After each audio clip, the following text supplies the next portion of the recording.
Awesome. Thank you, Lisa. Great. Thank you all. Well, with that, we do have a special student here today to present the Pledge of Allegiance. Kanan Johnson, thank you for coming today. I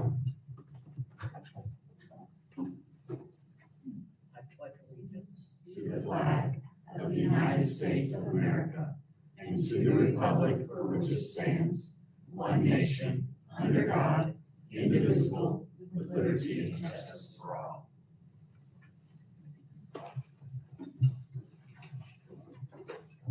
Thank you so much for coming in today and for leading us in that. We so appreciate it. We'll move to a moment of silence, please.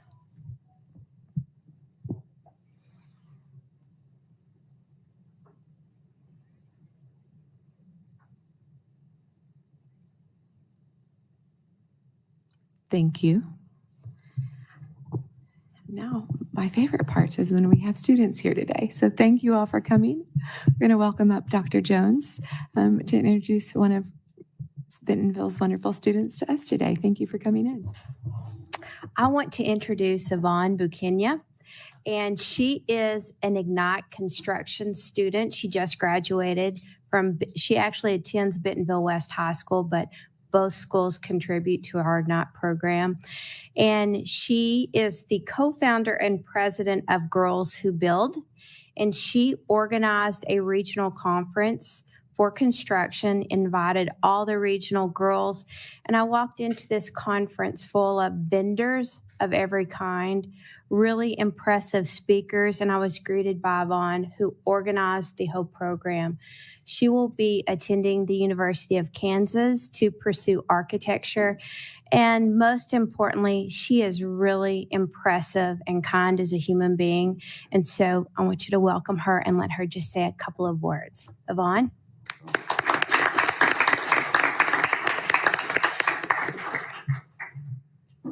Hello, everyone, and good morning. Thank you, Dr. Jones, for the introduction and for inviting me here. It's a privilege to be here.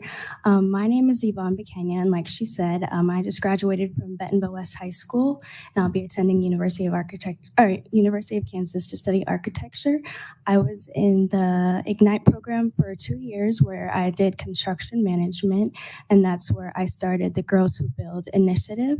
My friend and I recognized a gender disparity within our program. There was only 7 of us girls within it, as opposed to roughly 60 guys. And it is no surprise that construction is male dominated, but we knew that there had to be girls out there like us who shared a passion for it. And so we began planning with us 7 girls for a conference for girls across Northwest Arkansas who weren't able to have that opportunity like we did at Ignite, for collaborative opportunities, educational opportunities, and things of the sort. And so this past March, we had our first annual Girls Who Build conference, where 150 girls all across Northwest Arkansas came. They heard from esteemed guests and presenters like Dr. Jones and Miss Emma were with us. They got to learn about the different things that they do in their jobs and how they got started. And then as well as we had a lunch and a breakfast provided, all completely free. We got a lot of funding, especially from Bentonville schools, so thank you all. And then we had interactive breakout sessions, so the girls got to choose between carpentry, welding, hand tools, and a keynote speaker, and they got to make a little craft in each of those places to take home in their swag bags, which was goodie bags that we collected from businesses and corporations across Bentonville and Northwest Arkansas that provided us with different tools, business cards, just so that the girls had educational opportunities as well. Like I said, it was our first annual one, so we hope to keep it going. Each year, we elected a new leadership to spearhead it for next year and hopefully the years to come. And we really completed our goal to empower the next generation of women to construct their future. Thank you.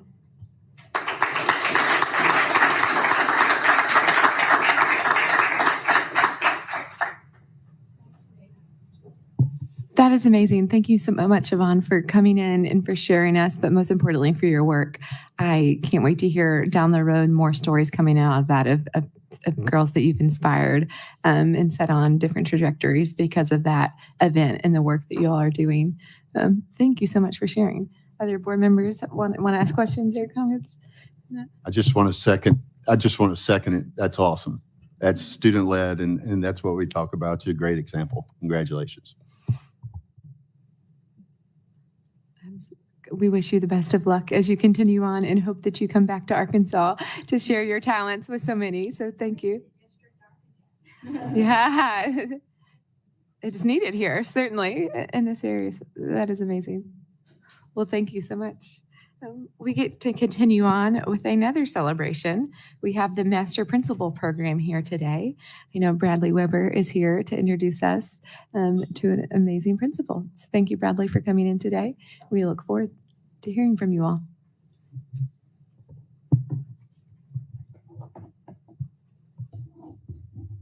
Just going to say that's a tough act to follow. But good morning, Secretary Lee, and Dr. Moore, board members. On behalf of the Arkansas Leadership Academy, the Arkansas Public School Resource Center, Arkansas State University, and our partners, it's an honor to be here this morning to recognize excellent school leadership in the state of Arkansas. The Master Principal Program works to build instructional leadership, stakeholder engagement, and systems implementation for student growth in Arkansas school principals. This year, we will welcome 50 principals into our Year 1 cohort, representing each co-op region of the state. Rural and urban districts alike, large and small, from Caddo Hills and Texarkana to Palestine, Wheatley, and Wynne, from Jacksonville and Pine Bluff up here to Rogers and Bentonville. At the end of a 3-phase program, principals demonstrating high levels of leadership along with student growth that ranks in the top quartile of the state. There's some feedback. I can't hear quite as well. Sorry. Okay, 1 second. Sorry. Oh, I hear me. I'm echoing. Echoing in the room. If we can get Yvonne again, that'd be great. Yeah, right? Much better. Sorry. Okay. I think, are we okay now? Okay. Thank you. I didn't want us to not be able to hear what you're saying. So You're thank fine. you. Good. Oh, no. Never mind. Do we have, okay, do we need to make sure any of our devices are muted? Okay.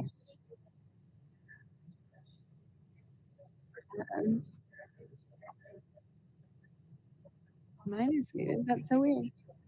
I don't know. Sorry. It's good to hear it.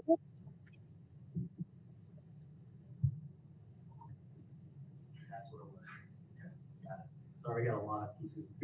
No, we appreciate you all hosting us and accommodating our Zoom and being recorded and all the things. So thank you all. Or do you think we're okay to continue on? Okay. Thank you so much. Thank you, Mr. Weber. The Master Principal Program works to build instructional leadership, stakeholder engagement, and systems implementation for student growth in Arkansas schools. This year, we'll welcome 50 principals into our Year 1 cohort, representing each co-op region of the state, rural and urban districts, large and small, from Caddo Hills and Texarkana to Palestine, Wheatley, and Wynne, from Jacksonville and Pine Bluff, all the way up here to Rogers and Bentonville. At the end of the 3-phase program, principals demonstrating high levels of leadership, along with student growth that ranks in the top quartile of the state, are eligible for designation. This year, our team, including Board Member Rollins, had the privilege to visit Elmwood Middle School, home of the Raiders and affectionately termed the Emerald City, where Principal Molly Davis and her staff have served middle school students in the Rogers School District. The site visit team noted the culture of accountability, community, and high expectations. The Raiders rank in the 83rd percentile in value-added growth for student academic performance. The amazing Raider program teaches students life and job skills, and the families in Rogers have come to expect a campus of safety and opportunity. Parents we spoke to described Elmwood as a school where the staff meet your students where they are and push them beyond where they ever thought they could go, where no one ever gives up on a kid, and the school their older children miss the most. Students commented that their peers remind them when to put their phones away, when to get their work turned in, and when to act right. Staff at Elmwood described it as a place to take risks and fail forward. One teacher whose parents were janitors at the school recalled the care and compassion he knew as a young boy being what called him back to teach there. Miss Davis was described as restless in her pursuit of advocating for students, including her push to make sure no Raider ever needed to purchase their own school supplies. Every student at Elmwood receives grade level English instruction plus differentiated instruction based on need, be it acceleration, small group phonics, or language development. The work happening at Elmwood under Principal Davis's leadership is changing the future for students in Arkansas, and for that reason, we're excited to designate her today as an Arkansas Master Principal.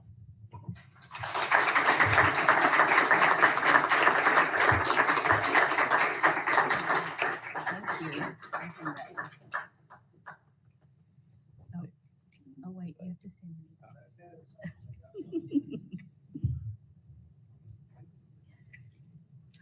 Just want to say thank you to the school board, the state legislators for really supporting the Arkansas Leadership Academy. I can honestly say they truly provided me with the skills, the resources, and the community of master principals and principals across the state to do my job every day. And it really starts with setting that mission and vision and being restless and relentless and sticking to it for quite some time. So I appreciate Ms. Rollins for coming. You are welcome at Elmwood anytime. We love visitors, and we would love to showcase our students for you as well. So thank you.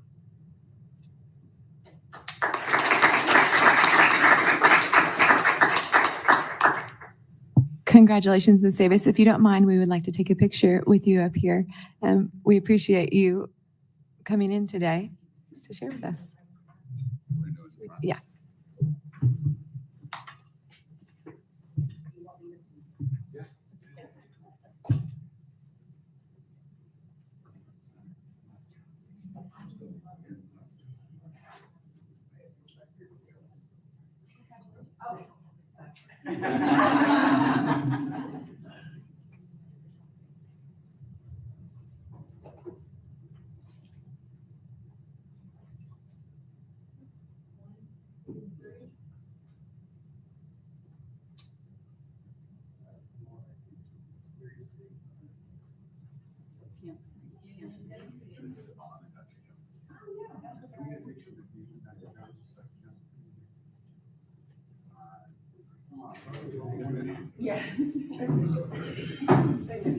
I may clash with your dress.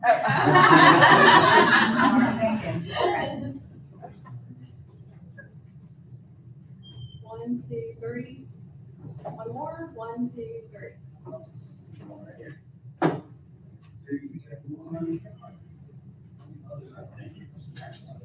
Thank you.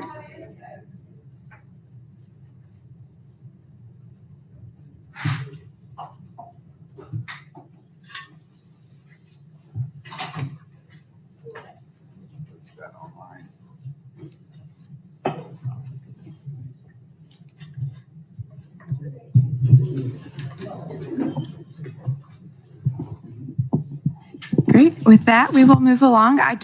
We'll check in. Are there any changes to the agenda? I don't believe so.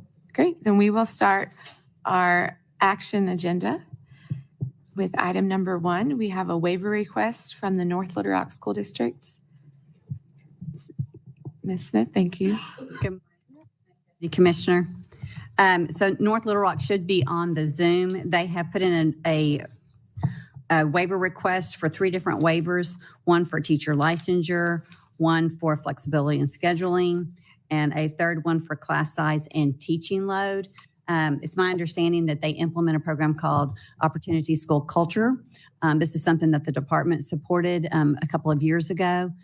So Carly Saraceni and her team wants to work closely with the North Little Rock School District as they continue to implement, but would definitely encourage you to ask questions around the different waivers. Thank you, Stacy. Is there someone from North Little Rock on Zoom right now?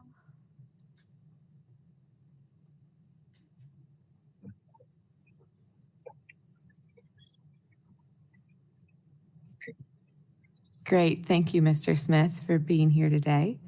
We want to offer if you have any remarks you want to start with, or our board members will start to ask questions.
Thank you, Mr. Smith.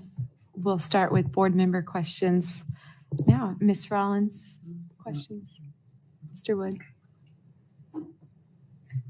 Mr. Smith, I appreciate the, Um, all right. Yeah. Mr. Smith, this is Jeff Wood. I appreciate the high level kind of overview that you gave us, but I do have some concerns about these requests, primarily, I guess, because of the extended period of time that you're asking for them. You're asking for us to approve these for 5 years, and we're talking about licensure and class sizes and scheduling. All of these things have been things that have frustrated the board recently. Can you give me a little more detail about how you justify the request on the license? I guess each one, but just start with licensure.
I suppose so. I don't know that it alleviates my concerns, but I do think I understand your position a little better.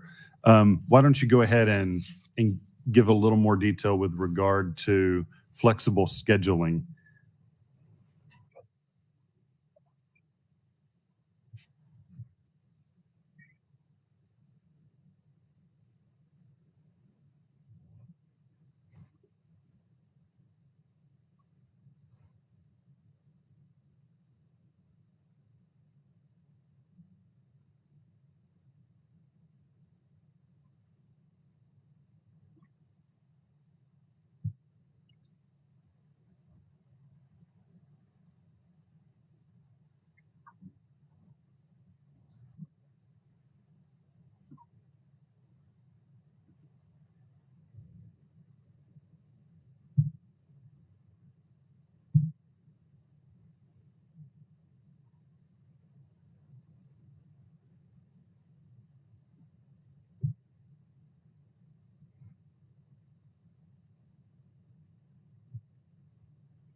With individuals that were supported by Title IV.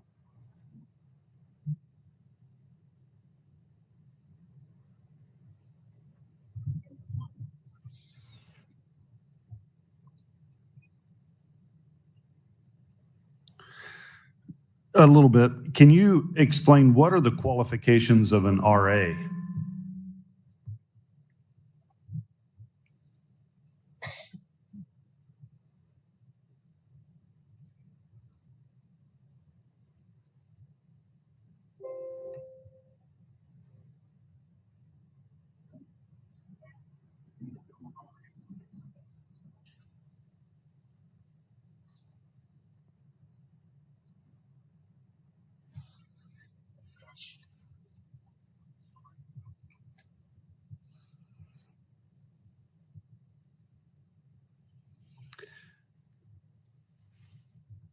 It feels like the explanation you just gave about describing the opportunity culture, that kind of answers both the reasons for the flexible scheduling and the class size. Is that right? Or are they different explanations?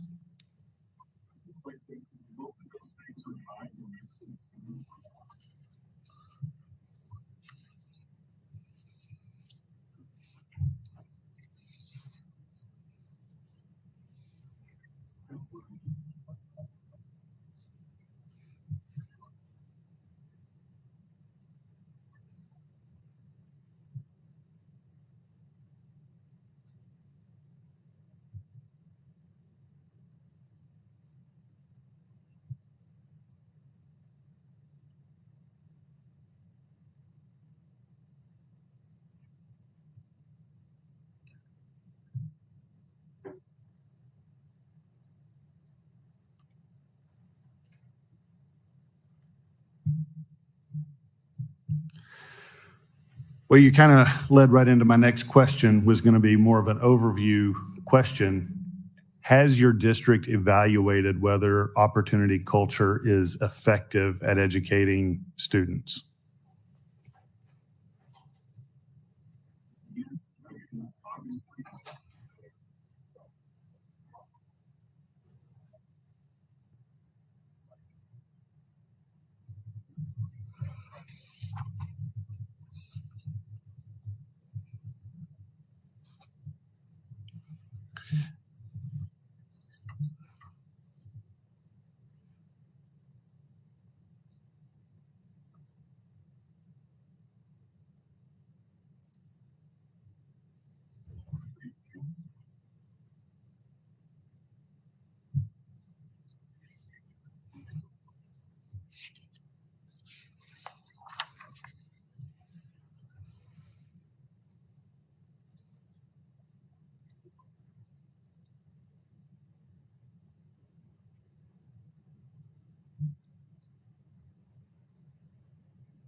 I'm going to let other board members ask questions. I do have concerns, though, about its effectiveness, given that when I looked at the letter grades of the schools in North Little Rock, 10 out of 13 schools are D or F schools, and that's very concerning to me.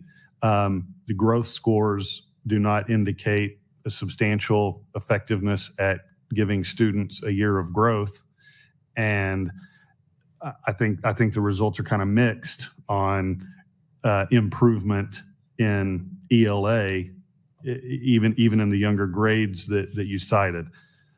So I have some doubts about the effectiveness of the program, but I don't want to hog the microphone any longer.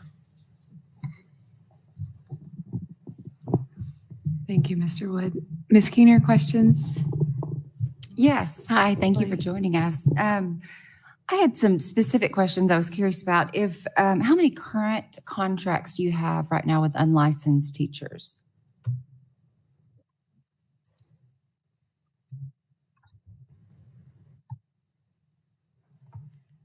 I suppose the teachers that for which you're seeking the waiver. So anyone that this waiver would cover.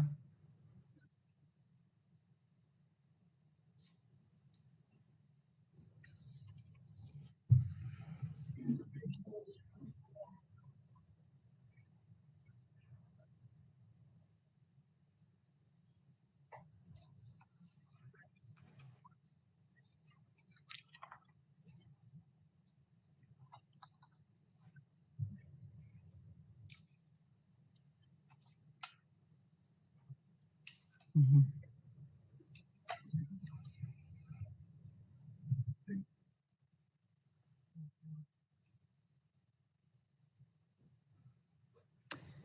So, and I guess the data that we just got said that y'all have about 544 teachers. Is that right?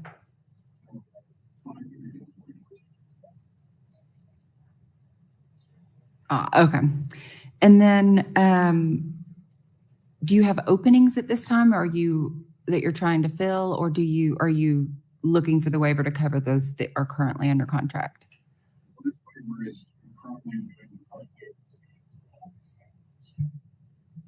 Mhm. Mhm. Mhm.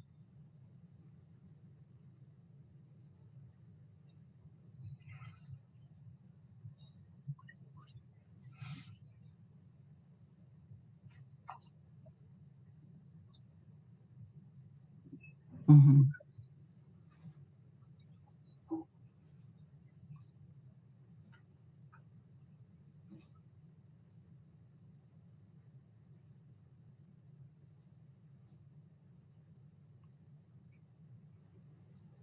Mhm.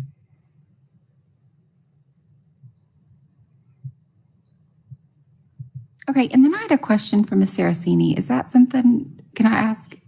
Yes, she's on. I thought I saw you on there. I was looking through the data that's in the consent agenda, and those numbers, I'm probably looking at, maybe these are different numbers, but the numbers that are in there don't match the numbers that he's mentioning.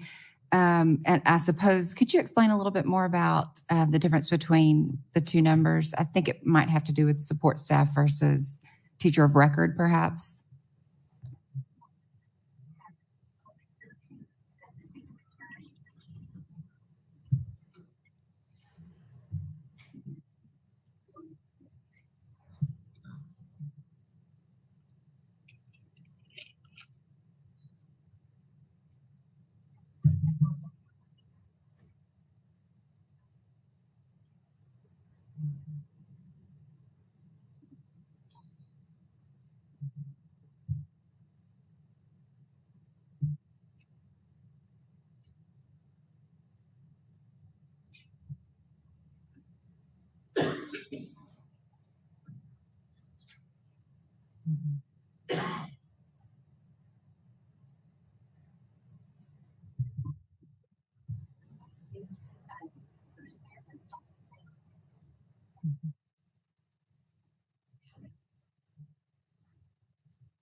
Mhm.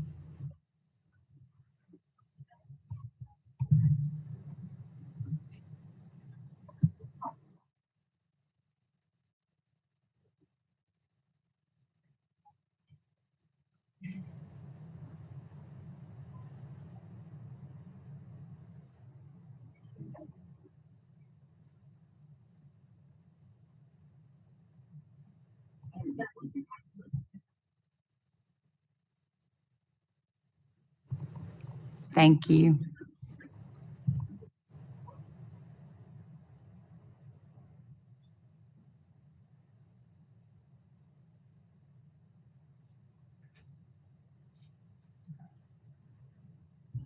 All right, thank you. Ms. Woods, questions? Dr. Smith, thank you so much for coming. I just want to clarify, you mentioned earlier that you were wanting this for K4, but your waiver request specifies PK through 12. So was that just an overly broad ask or?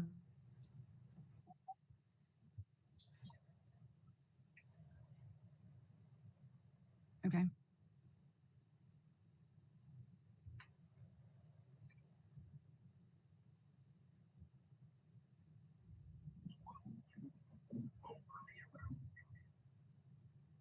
Mhm.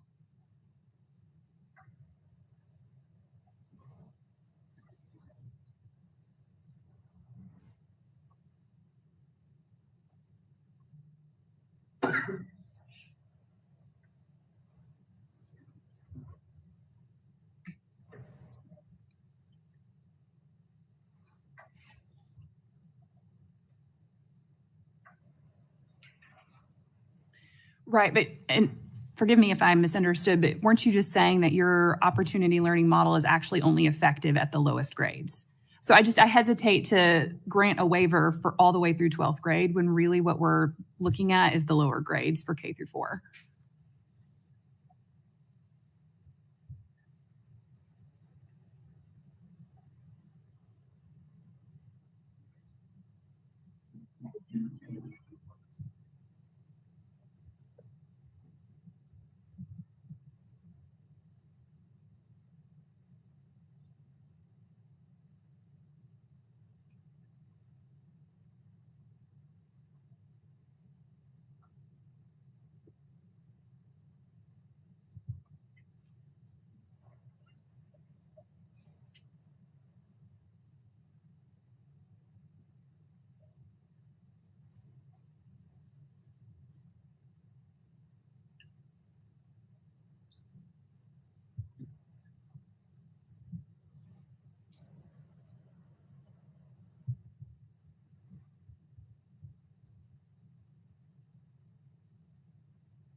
Did you want to say something? Yeah. Do you mind? So as we've been having the conversation about teacher licensure and knowing that the board has granted full teacher licensure waivers for multiple districts throughout the state in the past years, and that's become a concern. That's one of the reasons why we were so aggressive within the licensure rules to really make some changes there and provide some more flexibility, but getting people directly on pathways. Opportunity culture, when that was started by the department and put out into schools, it really was meant about mentoring teachers who didn't have license and getting your highly qualified teachers who were experts, who had proof of student learning, mentoring and helping and supporting those other teachers. I will say in districts like North Little Rock, who's had this full waiver, immediately pulling away any type of waiver would be very difficult for a district. But I do think at the same time in saying that, it's imperative that North Little Rock School District and our Teacher Effectiveness Division work together to continue to look at their human capital plan as a district, and make plans on how do we move away from having unlicensed staff in our schools, and making sure that students are learning. 5 years is probably a long ask. So I would probably recommend to this board that they look more like at a 2 or 3 year. And then again, make sure that our staff is working directly with the North Little Rock School District to make sure that they have a solid plan so that we get to the point where we're not having to come and ask for these types of waivers to this board.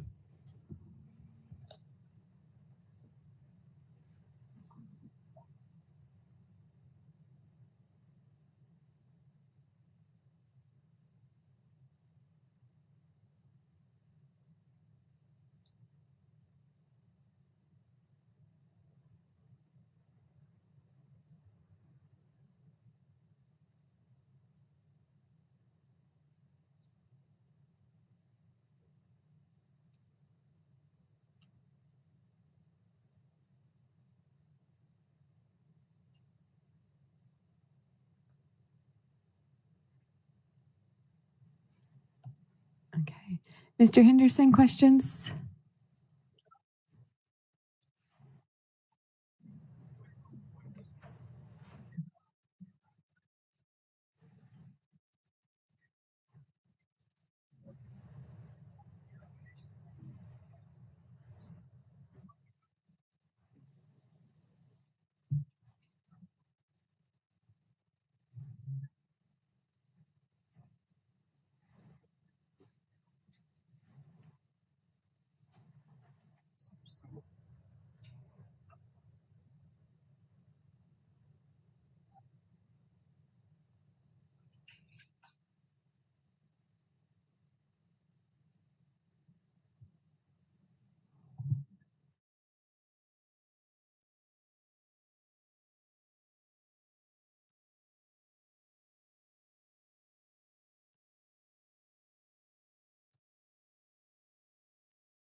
Ms. Hunter, do you have questions?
I have a clarification question. So on the waiver request number 2, it states that the flexible scheduling is going to be for students in a virtual setting and credit recovery. It seems it's a little bit more all-encompassing than just this program.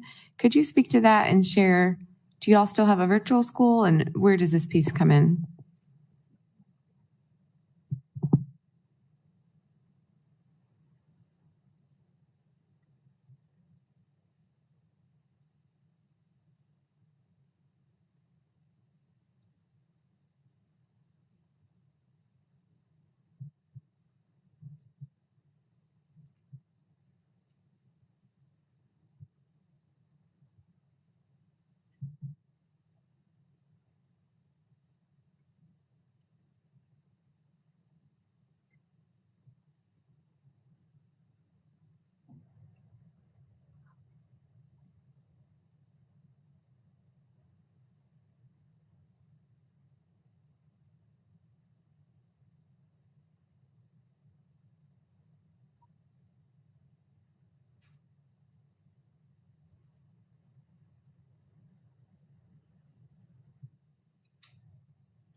Okay, so is this a waiver request for that school as well? But for the virtual North Little Rock School District. So the flexible scheduling, that's being requested for K-12, is that correct?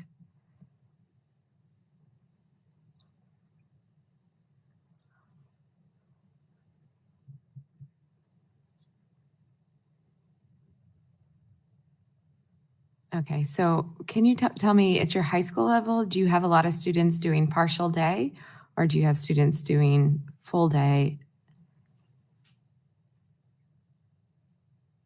Okay. And I know that's allowable under law anyway, but a little bit of concern here with a totally open waiver on flexible scheduling when we're just talking about, it seems like we're just talking about the opportunity culture model, and then this actually is for any school, any student in this district. That virtual school, does that not, do you not have specific waivers for that school that need, do you know what's the renewal process for that?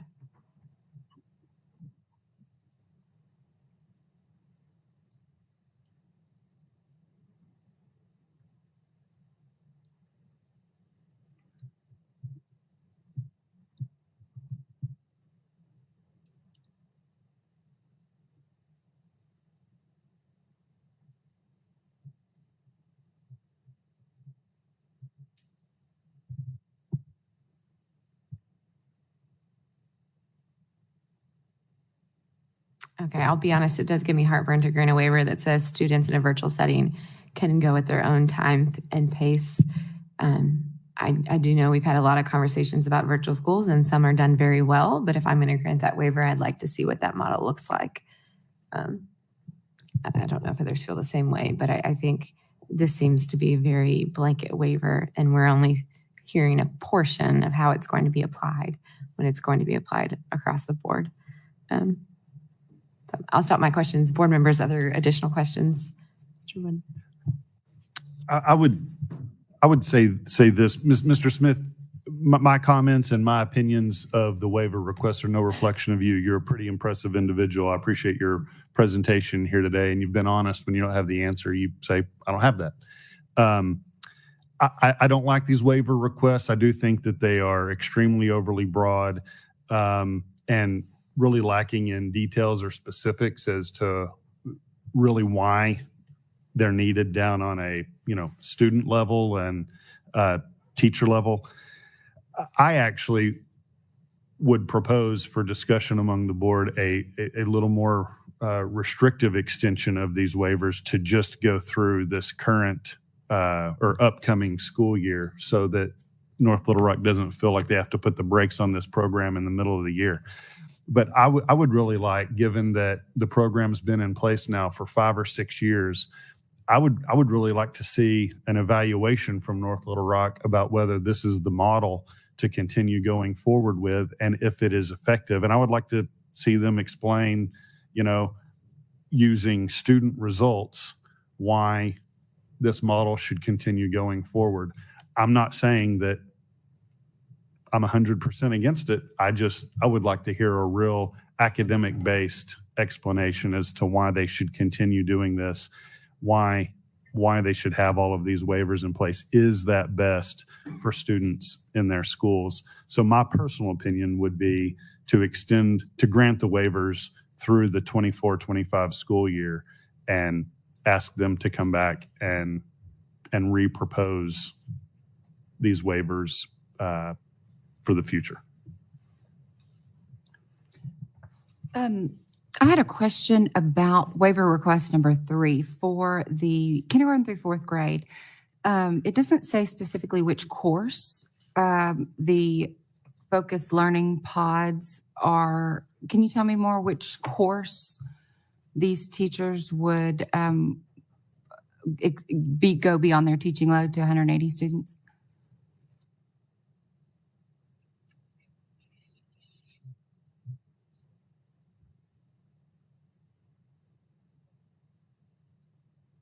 Mhm.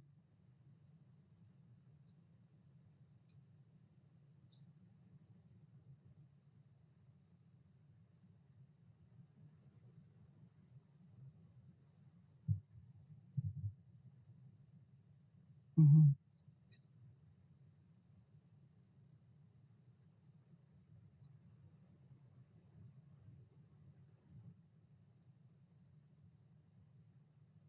Mhm.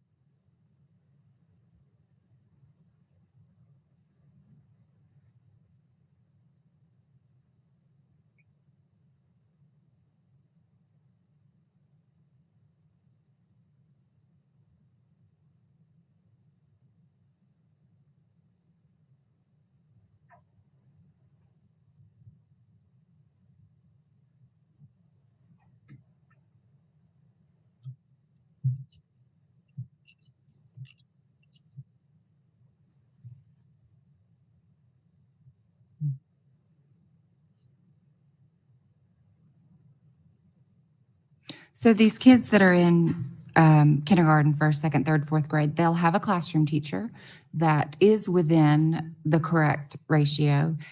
And so this would be just for a curriculum specialist, say. And is it typical that curriculum specialists are limited to a certain number of students, that they're limited to 150? Is that typically they don't, right? Like, it's a local decision. So I guess I don't understand waiver request 3. Because if there are, it appears as if there might be a single teacher coming in and giving reading instruction, say, and popping in and out of classrooms. And with 180 students, they lack any ability to do formative assessments throughout the day or build relationships, understand learning styles.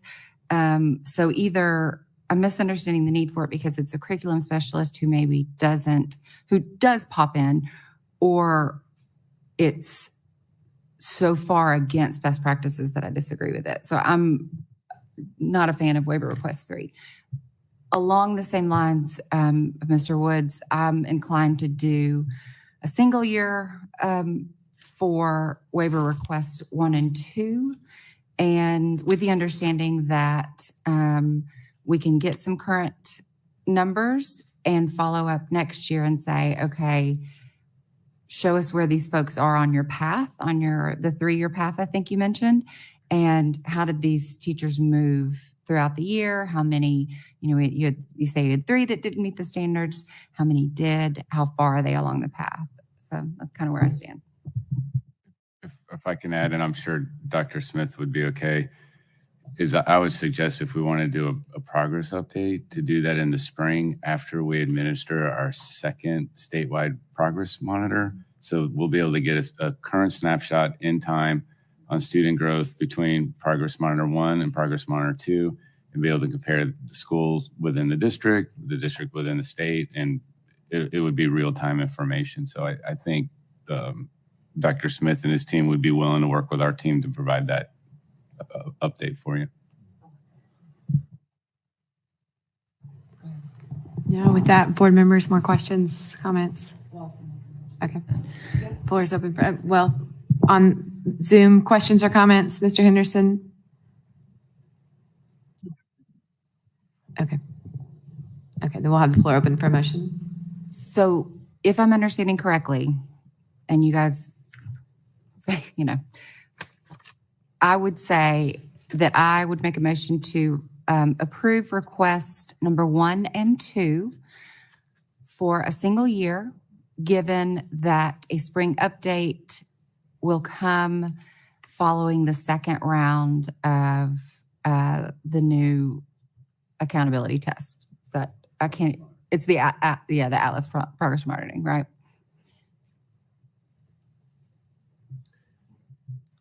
So there's a motion on the floor. Is there a second? I'll second that. I agree with Ms. Keener that waiver request number 3 is very confusing, and it's just so broad and open-ended. It makes me really quite nervous. So I'll second her motion on waiver number 1 and 2. Okay, there's a motion by Ms. Keener, a second by Ms. Rollins. I'll open the floor for questions or discussion before. I do have a question. Do you intend for this to be through the coming school year, or do you mean at 1 year, meaning it would expire January of 26? Good question. No, I would say through this current school year. So I would say to, would it be a fiscal year? Was that better to do? So perfect, through the 24-25 school year. Any further questions? Okay, then we will take a vote. All in favor say aye. Aye. Any opposed? Motion passes. Thank you. Thank you, Mr. Smith, for getting on today. I would like to echo what's being said about, and excited to hear about the interim reports. Over time, we have never received very good data from districts on the effectiveness of waivers. And I think we as a board are getting tighter and sending that message that if you're coming to us with a waiver request that you've already had, we want to see notes of effectiveness to it. And I think we'll have a better tool to do that now, and want to make sure that we're all sending that message to them before they come to us to get there. Before we move on from this topic, could I ask about waiver request number 3? I know we just voted on 1 and 2, but what is the effect of us not extending the waiver they currently have to the end of the school year? I believe Mr. Smith already got off. Oh, you're still on? Okay.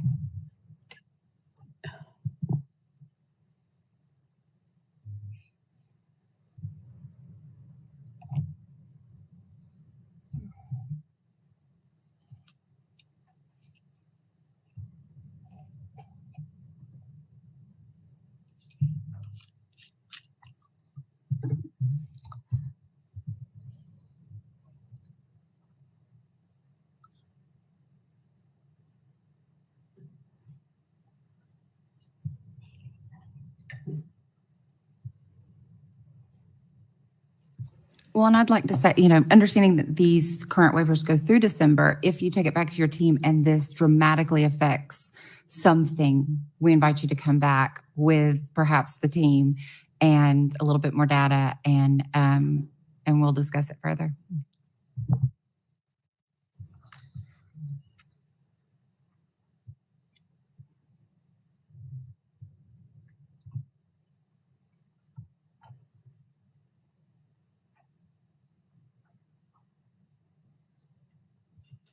Thank you. Thank you. I would add too, at that point in time, have their virtual school come in as well.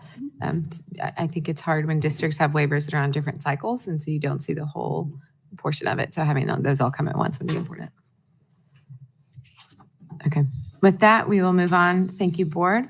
We have a number of rules. Our first ones are to be released for public comment. We have Ms. Smith back up. Talk to us about them. And as they're pulling up the presentation,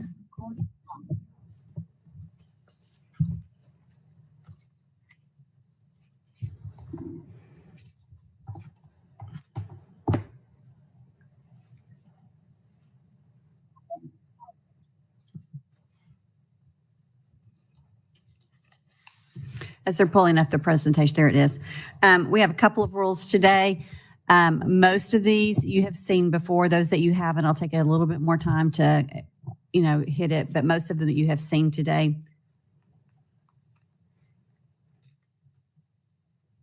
Here we go. Just a reminder of the process. Rules are released for public comment by the state board. So we'll have one of those rules today that is being released for the first time. Public comment period is 30 days and a notice. If there are lots of changes to the rules and lots of comments to the rules, they go back out again for another 30 days before they come back to the board. And you'll see a couple that did that today. When they come back to the board for final approval, after they leave you, they go over to the Arkansas Legislative Council. And so we did have a set of rules today that made it to the ALC, had some questions, and we've made some more changes, and you'll see those coming back to you today. So again, this is a process. These rules get read by lots of people, commented by lots of people. So hopefully we will be able to move through these fairly easily today. So the first set of rules that you're seeing is the rules releasing for public comment. So this is the first time that these rules have come to you. This is the rules governing consolidation and annexations for school districts. If you'll remember during the last legislative session, that's when the conversations around Marvel and Lane were going on and the 350 number. And at that time, the state had to publish this list of 350. And districts who fell under that number had to come and ask for a waiver from this board to remain open. All right. When that was happening, there was legislation that basically repealed that. And so the board no longer has the ability to involuntarily consolidate a district just because they're under the numbers of 350. And so these rules reflect those changes. The second thing that you see in these rules is the process for district boundary changes. And that has become a conversation at least 2 different times this past year when there were not well-defined guidelines and steps for what districts are required to do. So those have been included in these rules to be released again for public comment. So this will be the first time that this set of rules is being released. So they will come back to you again. So at this time, I'll pause to see if there's any questions, but I would go ahead and ask for a motion to release these rules for public comment. Okay. Board members to my right, questions? Okay. Ms. Rollins, questions? Mr. Wood, Ms. Kinger? I just want to comment that I'm glad that there's going to be a local process for district boundary changes. That's I strongly believe where that decision should be made. So I can appreciate these. So if you want to go to. Yep. No, I was at Mr.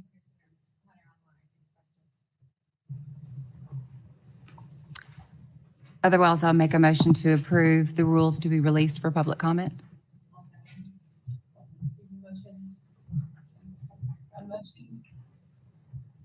A motion by Ms. Peter, a second by Ms. Woods. Any questions? All in favor say aye. Aye. Any opposed? Motion passes. Okay. Yes.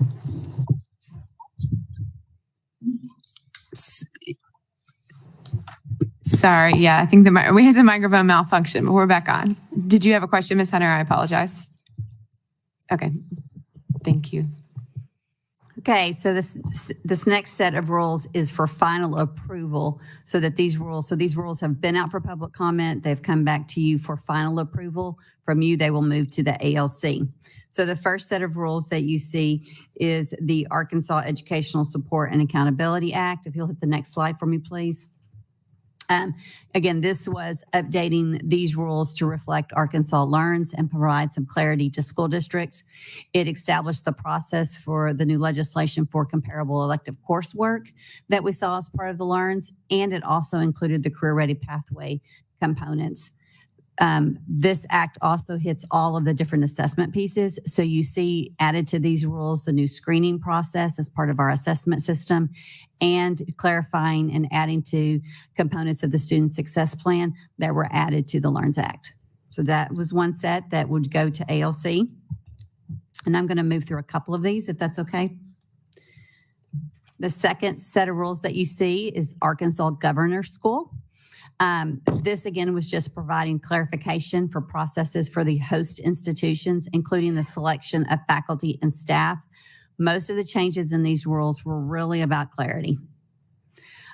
Includes details about the procedures for selecting a host institution during each contract cycle, and increases the term of a host institution's contract from 3 to 5 years, giving the increased flexibility for the program's length. So that's Governor School. And I will pause after those two to see if you have any questions specific. Okay. Board members, questions to my right? To my left? Okay. On Zoom, questions? Mr. Henderson, Ms. Hunter? Okay, thank you. Okay, I'm going to move forward. The next set of rules you see is community service and the diploma requirement. This set of rules went out for public comment, and we received a lot of public comment. So substantive changes were made. What really kind of happened the first time the rules went out is it's taking 3 different parts of legislation that revolved around community service, and it kind of blended them all together. And it was very muddy and was not clear. So this second set that was put out, you see it just focuses on community service that was in Learns. The other legislation and the other rules, those were being rolled off. So as this one comes into play, the other part just gradually goes away. Okay. And that's actually outlined in legislation. So this is for the 75-hour clock hours. It gives a lot of flexibilities to school districts. It outlines the process for school districts, but it gives them the ability to determine what they consider to be community service. It also outlines the process for students who may need an exemption. So that's the community service rules. I'll pause on that one to see if there's any questions. Board members, Question in terms of if a student completed 75 hours in their 9th grade year, would that satisfy the Yes, ma'am. definition? Okay, so they don't have to do more just the next year. Okay. No, ma'am. They just have to have 75 hours. That where we had a lot of questions was the law actually outlined certain hours per years, but that was for students who were moving in or transferring in afterwards or left. So if they moved in their junior year, they would not be required the full 75 hours. And would something like what Yvonne did this last year count towards community service? If her district saw that as a community service opportunity, then absolutely yes. Okay. Dr. Jones, count that as community service. yeah. She's like 75 and more. Come on. Love it. Board members, questions? Questions on Zoom? Okay, I'm going to pause there and go ahead and ask for a motion on those 3. If we can get approval for those 3 that we just did: Arkansas Educational Support and Accountability Act, Arkansas Governor School, and Rules Governing Community Service for final approval. I'll make a motion to approve those. Okay. There's a motion by Ms. Woods to approve 3 sets of rules. Is there a second? Second. A second by Ms. Rollins. Any questions or comments? Okay. We'll take a motion. All in favor say aye. Any opposed? Motion passes. Thank All you. right, the next set of rules, if you'll please. Thank you, has to do with educator licensure. Now, I think if all the rules we voted on, this may be the one you voted on the most. It keeps coming back to you. There was an appendices in this one that had fees outlined for licensure fees that was removed. BLR caught it as it was going through the process, and now it's coming back to you. That appendix has been added back. That is the only change that you see. So it was inadvertently left off. So we would ask for approval for that one today for final approval. I'm going to continue to move on and see if we can do all these at the same time. The next set of rules is the overnight travel. This is also one that you guys have done a final approval on. There was some clarifying questions, and so you're seeing it again. The clarifying questions on this was we had questions around coaches entering locker rooms like at halftime for coaching opportunity. And the way the rules were written before, it wasn't completely clear. So they've restructured it a little bit just to clarify that there can be coaches can go into locker rooms for coaching opportunities as long as there is another same sex as the athletes present, adult present. So that can be a employee, it could be someone in the audience, but you just have to have another adult in the room. They've clarified that. So we feel good about those being able to move forward. And the next set of rules you see has to do with fiscal assessment and accountability. These were already existing rules. The only changes you see there were the references for teacher fair dismissal and the Public School Employee Fair Hearing Act. Those rules were amended because those two sections were repealed in legislation. And the last one has to do with math intervention. So LEARNS requires a math intervention plan for students in grades 3 through 8 who have not performed at the state assessment. We have included that math intervention plan within the new Atlas system, the same way that we've included the individual reading plan. Parents have to be notified at least 2 times a year. So we feel like that math plan, being able to give that to parents during that first parent-teacher conference and even following up that second time would be helpful to school districts. Interventions that could be used are high-dosage tutoring, assignment of a teacher, and extended math opportunities. So we would ask for final approval of those rules as well. And then I believe we have one more. Or is, no, that's it. That was it. So we have 4 sets here. Board member, or 1, 2, 3, 4 sets. Board members to my right, questions? Any of these 4 rules? To my left, questions? Right. Mr. Henderson, Ms. Hunter, any questions for you all on these rules? Okay, I know this culminates a lot of work by the agency going through a lot of rules. So I appreciate you all's work on that. With that, we'll open the floor for a motion if no questions. I'll make the motion for final approval on these 4 rules, sets of rules. A motion by Ms. Rollins. Is there a second? A second by Ms. Hunter. Any questions or comments? We'll take a vote. All in favor say aye. Aye. Any opposed? Motion passes. Thank you.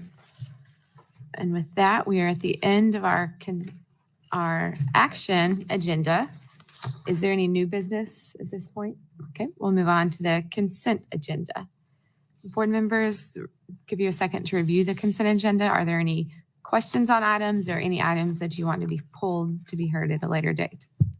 I guess I did have one question about one of the educators that we're taking action against. I don't think that Ms. James is here. Is that right? She's not. But yes, there she is. Oh, hey, I'm sorry. I thought you might be here today. My one question was on, I think it was Courtney Bell, because you're asking for a revocation on her. And I noticed in her file that she was never interviewed. Is that accurate?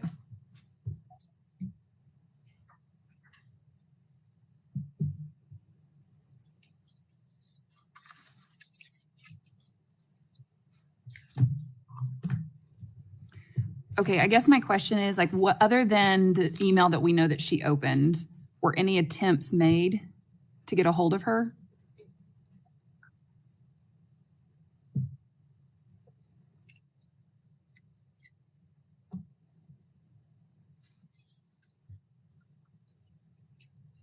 Okay, but she just made no communication. My only heartburn is taking somebody's license away that we haven't spoken to, so I just want to make sure we exhausted all of our avenues at this point to get a hold of her.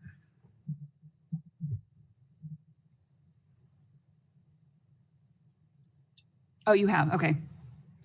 Okay, I just wanted to make sure that there had been effort on that part. Awesome, thank you. And while we're on that, Ms. James, can you remind me if an individual was on the consent agenda here, but they wanted to be heard in front of the state board to change their outcome, can they choose to do that themselves?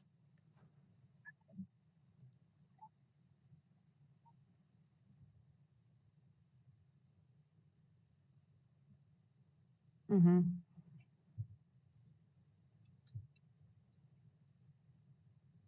Okay, so they do have that option for themselves to come to us in that.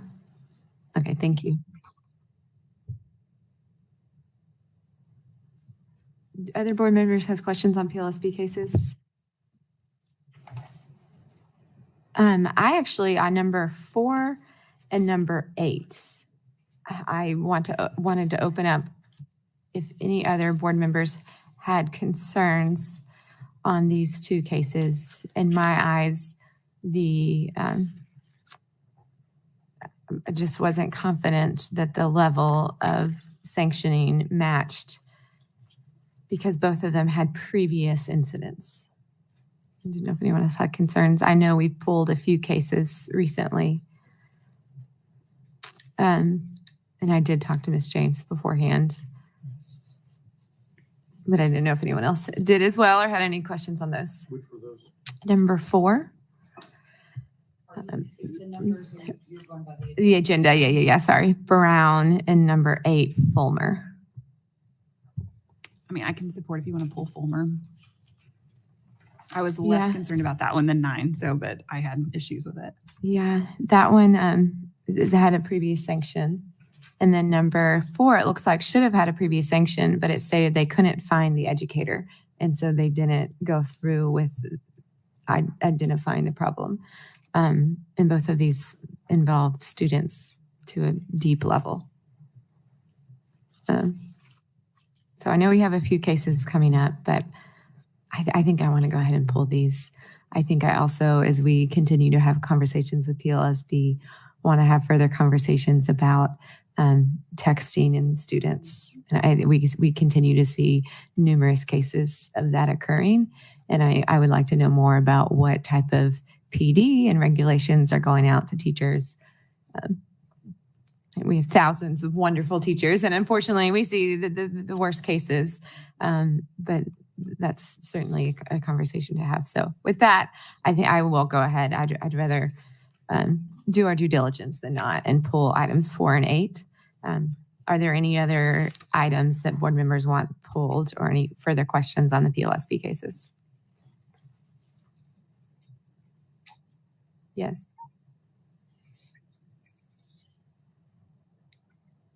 Yes.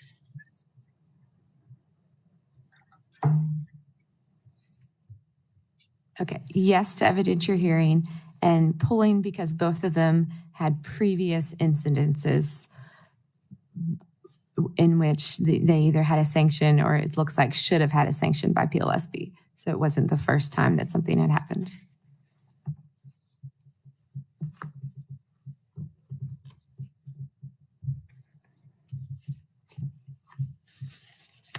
Do we have to vote to pull, or do we just pull and then vote on the consent? Yes. So generally the motion includes to approve the consent, leaving out the ones that have been pulled. Any other questions on consent agenda items? Okay. Mr. Henderson, Ms. Hunter. Okay. Okay. With that, we'll have the floor open for a motion. Okay, so I'll make a motion to approve the consent agenda without items 7.4 and 7.5. 4 and 8. Oh, I'm so sorry. 7.4 and 7.5. No, 8. Did it? 8. Somebody Yeah. else take over. Yeah. But Ms. Keener has a motion to approve the consent agenda minus 7.4 and 7.8. Is there a second to that? I'll second that. A second by Mr. Wood. Any questions? Okay, all in favor say aye. Any opposed? Okay. Motion passes. With that, do we need a break or do we want to keep going? I know we're trying on a timeline. What do y'all think? You do a break. Yeah, I'm fine to keep going unless, yeah, we'll keep going. So we will move on to reports. Ms. Smith, are you doing that or Ms. Whitlow? Okay. Okay, so these are the quarterly reports that are required for each quarter for districts that are under state authority. Just a quick update. I'm not going to read the reports to you because you have those there for your review, but just kind of letting you know some things that the districts are doing getting ready for the school year. So Helena, West Helena, again, we have appointed a new superintendent, Dr. Xavier Hodo. We're excited to have him. He was the previous deputy superintendent. And so he is full steam ahead at this time. It's been a smooth transition. All vacancies have been filled for the school year as of the last board packet. They've done some restructuring and made some adjustments for staffing that has addressed some of the needs for students. They've also cleared their letter of longstanding from the Office of Special Education, which was a good thing. If you can remember when we first went into the district, we had some very serious concerns around special education and students. And so that is a celebration for them. Earl, school starts on August 19th. They have new principals that have been hired. Also, the OCSS team continues to directly support, including a vendor with literacy coaches that are going in to assist as well. Superintendent is working very collaboratively with the mayor of Earl, and they are looking at some very big collaborative projects for the city and the school district together. They're looking at possibly some different grants and some things like that. So really the community of Earl, they're trying to get themselves back together because that was one of the big things for them is the loss of community and loss of enrollment. Master schedules are ready and student schedules are ready, working closely with the co-op to support novice teachers in the district. Lee County has already started school this year. They have a different calendar than the other folks. Kids are in session.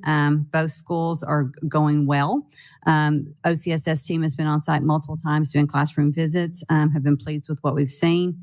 There is an established structure in place for the superintendent and the school principals as far as walking classrooms regularly, gathering information and providing direct feedback. And then the teacher housing. So at this point, the housing should be completed by the end of the month, and they have 4 new staff members who are ready to move in. And so I would definitely, let's put this on our roadmap of tours this year to make sure that we stop and visit and get to see the new teacher housing in Lee County. It's something special. Watson Chapel, again, they've just hired Dr. Keith McGee as their new superintendent. So we have been checking in with him regularly. Student schedules, master schedules are ready. That's a celebration. Their school security team is working directly with our school security at the department, and the improvements have been made in that area. So we feel like they're ready to start school. So that was just a quick report. Thank you, Ms. Smith. Board members, questions, comments? To my right, to my left. Mr. Henderson or Ms. Hunter, questions or comments?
We can make that happen.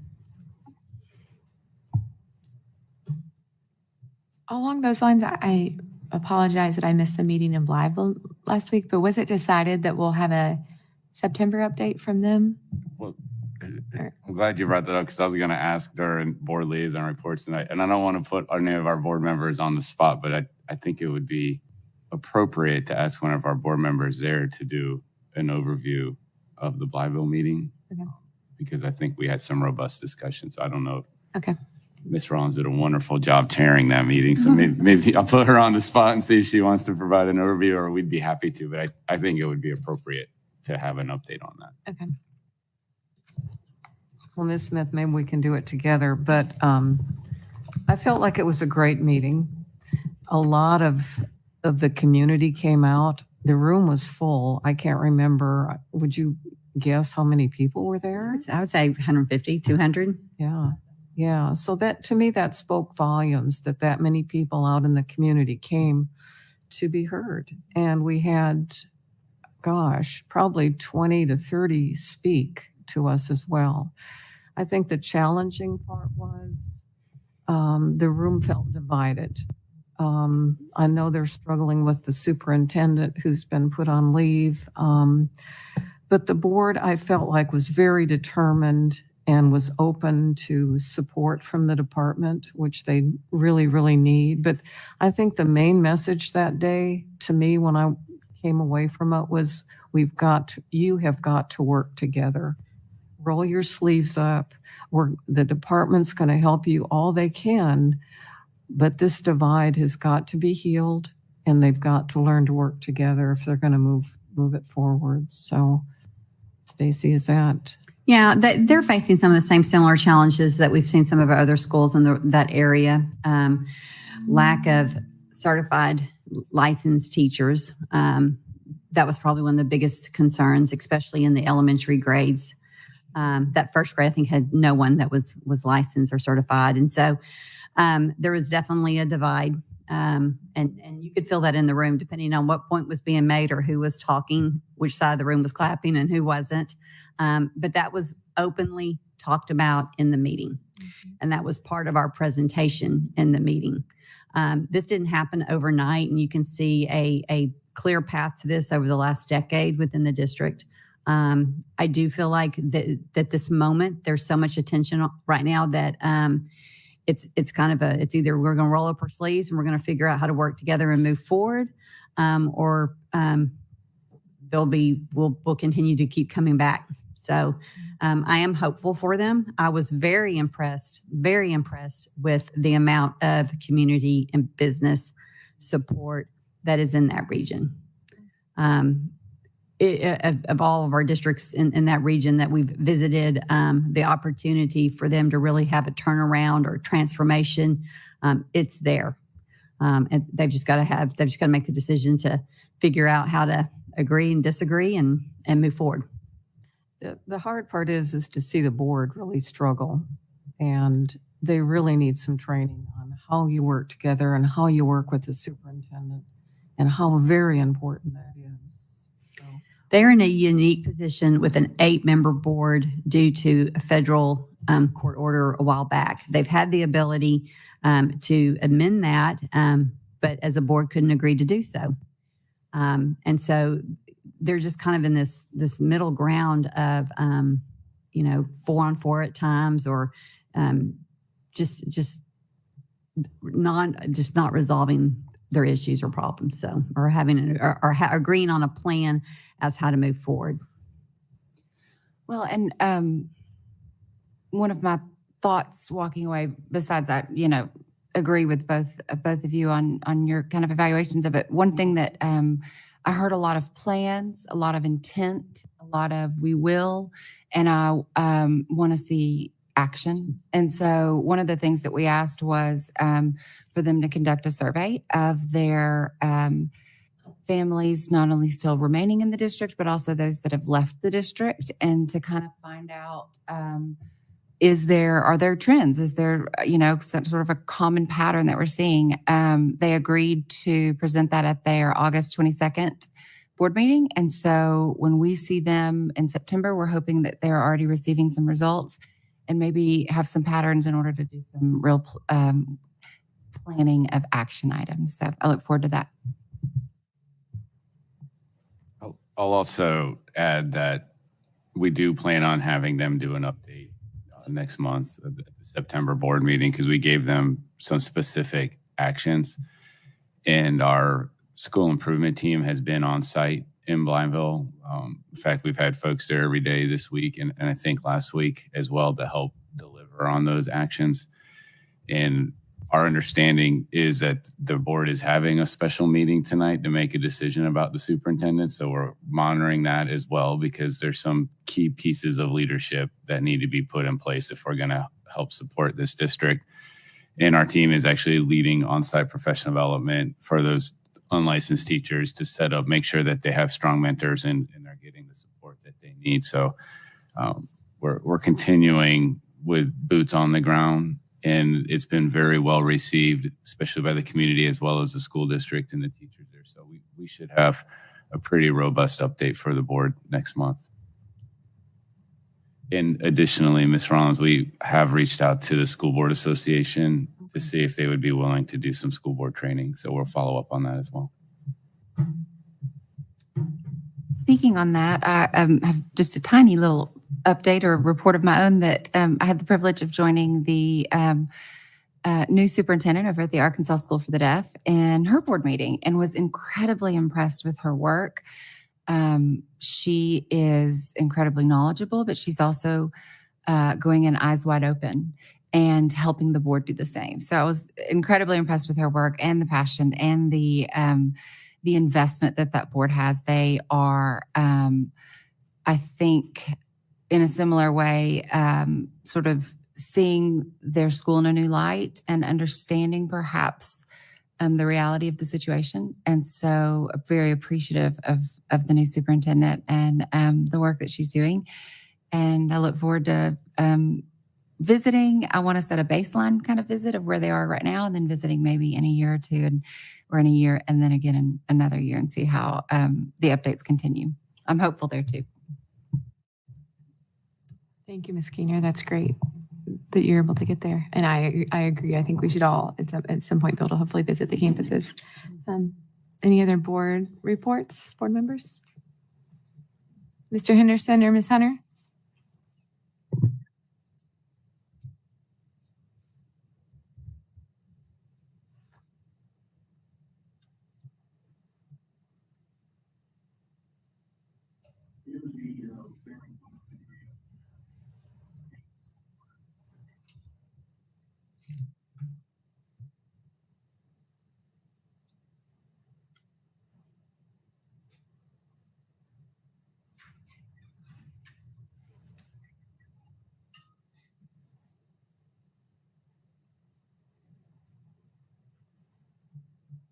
Thank you, Mr. Henderson.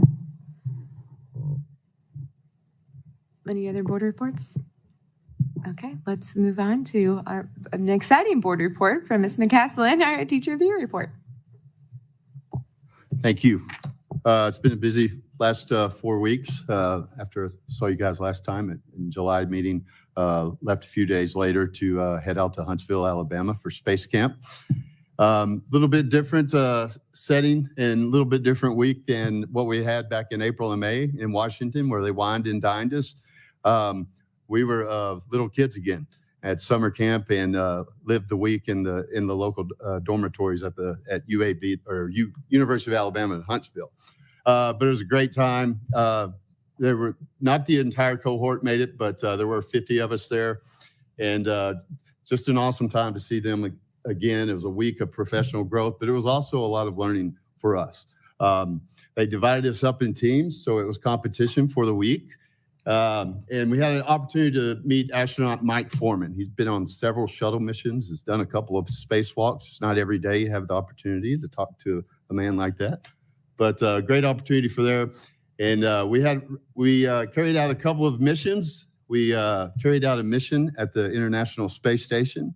Unfortunately, we left 2 in space when we returned to Earth, but somehow still won the competition for the week on missions. So I guess that tells us a little bit of how the other teams performed. But of course, all kinds of hands-on activities that they taught us and ran us through that we can bring back to our classrooms. They had us build a rocket. My rocket performed about like my science grades in high school, never got off the ground, but everybody else's did. But really cool time. That's a heat shield we're creating out of, they gave us all types of materials to choose from and construct our own heat shield. But every one of the activities they put us through, we can bring back to our classrooms, which is awesome. Of course, we have several schools who went to the hybrid schedule this school year. Nashville is one of them, so they're in week 2. And that meant I could get an early start to my school visits. So I drove over to Nashville on day 2. Over there on the left is Terry McJunkins. She is the business teacher there at Nashville High School. And they have an internship program during the day. And on the student schedule, it'll say internship. And they have partnered with several businesses, local businesses, the local hospitals inside the community. And the students are on their own, go out, apply for the internship.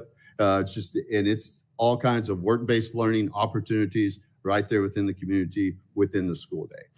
And over there on the right, that's actually my sister-in-law. And she's a 3rd grade math teacher and a recipient of the merit pay this year. She teaches 3rd grade math. So, and also yesterday on the way up here, stopped at Kirby High School. They're getting ready to start, I believe, on the 19th.